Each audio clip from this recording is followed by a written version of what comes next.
جا ئەو مۆزەخانەیە ناوی مۆزەخانەی لەبزێڕینە، با بزانین لەبەر چ ناوی لەبزێڕینە، بە ناوی خانۆی لەبزێڕینی قەڵای دەمدەم کراوە کە لە سەردەستی شا عەباسی سەفەوی حکومەتەکەی ڕوخێندراوە.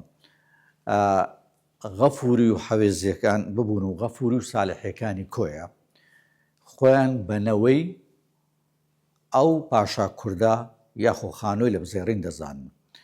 بنە ماڵی دکتۆر عەتیاش کە خاوەنی مۆزەخانەکان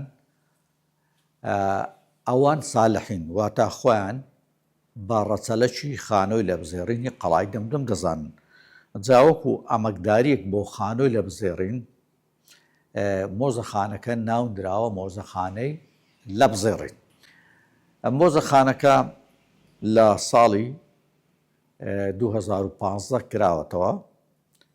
یەکەمین مۆزەخانەی ئەهلیە کە مۆڵەتی وەزارەتی ڕۆشنبیر واتە مۆڵەتی فەرمی هەبێت، مۆر و کەرستەی ڕسمی خۆی حکومی هەبێت. یەکەمین مۆزەخانەشە کە زۆرترین میهرەجانی یان بەخۆی کرد بێت یا لە دەرەوەی خۆی بەشداری کرد بێت بە پارچە و کەلوپەلەکان. بناغی مۆزەخانەکە لە سەرکەرستەکانی بنەماڵەکە دانراوە.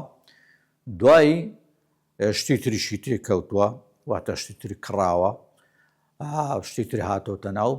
مۆزەخانەکەش بە پێی بەشەکان ڕیزبەند کراوە، واتە بەشی ڕێژە و پێژە، بەشی گەڵکاری، بەشی جوانکاری، بەشی ڕاوەشکار، بەشی ئاسن و ئاسانگەری، بەشی کشت و کاڵ، بەشی منداڵان، بەشی ڕستن و چنین، زۆر بەشی تریش.